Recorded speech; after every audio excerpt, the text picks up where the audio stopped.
Shalom sahabat kekasih Kristus, selamat datang dalam renungan di balik layar Rebal, tempat di mana firman Tuhan dikupas hingga terdalam, bukan hanya untuk diketahui, tapi untuk dihidupi.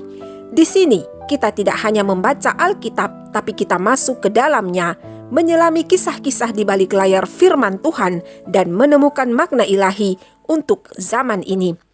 Bersama Rebal saat ini, mari kita duduk sejenak membuka hati, karena hari ini kita akan menggali sebuah pertanyaan yang tidak banyak dijawab. Mengapa istri Lot menjadi tiang garam? Mengapa bukan tiang debu, tumpukan abu atau bahkan batu karang? Apa makna mendalamnya? Dan apa pesan yang ingin Tuhan sampaikan untuk kita hari ini? Inilah Rebal saat ini. Mengapa tiang garam? Antara Sodom Gomora dan perintah Tuhan. Mari berdoa.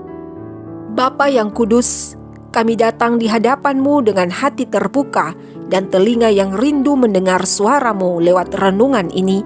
Bukalah rahasia firman-Mu dan tanamkanlah makna kekal ke dalam hidup kami. Jangan biarkan kami hanya menjadi pendengar, tapi penuai dari setiap benih kebenaran.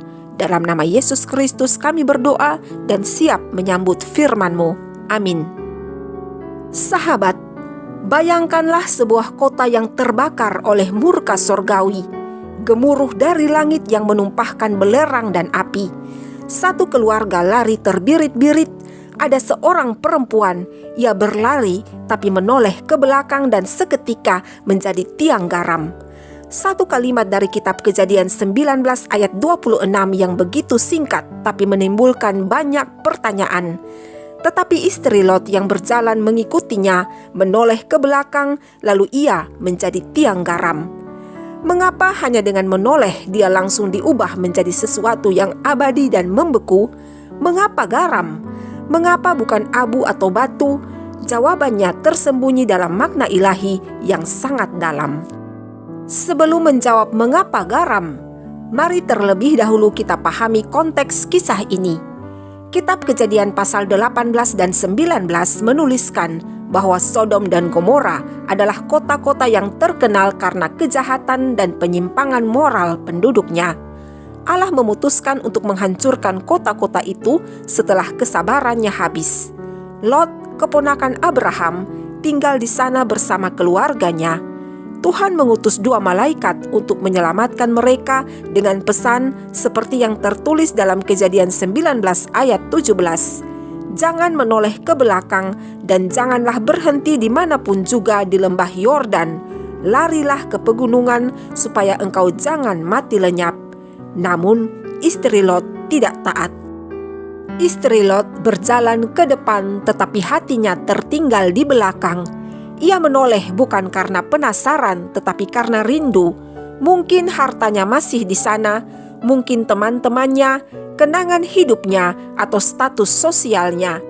Menoleh dalam konteks ini adalah pemberontakan hati, yaitu keraguan akan perintah Tuhan. Dan dalam sekejap, ia berubah bentuk menjadi sesuatu yang tidak pernah hidup lagi. Disinilah puncak pertanyaannya. Mengapa tiang garam, bukan abu, batu, atau yang lainnya? Tuhan bisa saja menghukum istri Lot menjadi abu seperti Sodom dan Gomora, tapi dia memilih garam. Mari kita telusuri bersama menurut konteks Alkitab. Yang pertama, garam adalah simbol perjanjian. Dalam budaya Ibrani, garam bukan hanya bumbu, tapi simbol kekekalan dan perjanjian yang tidak bisa dihapus. Bilangan 18 ayat 19 menyebut, itulah suatu perjanjian garam untuk selama-lamanya. Tapi istri Lot melanggar perjanjian ketaatan dan dia menjadi monumen dari perjanjian yang dilanggarnya. Yang kedua, garam mengawetkan. Tubuh istri Lot tidak dihancurkan, tapi ia dibekukan dalam waktu, diabadikan dalam pemberontakannya. Mengapa? Agar istri Lot menjadi peringatan abadi bagi generasi selanjutnya termasuk kita dan anak cucu kita nanti. Yesus sendiri berkata dalam Injil Lukas 17 ayat 32, "Ingatlah akan istri Lot," karena Yesus tidak ingin kisah ini dilupakan. Dan yang ketiga, garam menjadi kontras dari garam yang sejati. Dalam Matius 5 ayat 13, Yesus berkata, "Kamu adalah garam dunia." Istri Lot adalah kontras dari hal ini. Dia tidak memberi rasa, tidak menjaga, dan tidak mengawetkan nilai ilahi. Dia adalah contoh garam yang sia-sia, tidak berfungsi, dan tidak hidup. Sahabat, dari ketiga hal ini, apakah maknanya bagi kita saat ini? Pada zaman ini, kita hidup di dunia yang makin menyerupai Sodom dan Gomora, penuh kompromi, hedonisme, dan kebutaan rohani. Tuhan memanggil umatnya keluar dari semua itu, tapi banyak yang menoleh ke belakang. Tubuh sementara beribadah dalam gereja, tapi hati ada di luar gereja. Ikut Tuhan tapi tidak benar-benar percaya kepadanya. Jika ini yang terjadi, maka apa bedanya kita dengan tiang garam? Kita masih berdiri tapi sudah tidak hidup lagi. Dari luar masih tampak rohani, tapi jiwa kosong dan kering. Lot juga bukan orang yang sempurna, tapi ia tidak menoleh ke belakang. Lot percaya bahwa apapun yang Tuhan hancurkan itu tidak layak untuk diselamatkan. Lot memilih jalan Tuhan, bukan jalan yang dirindukan hatinya.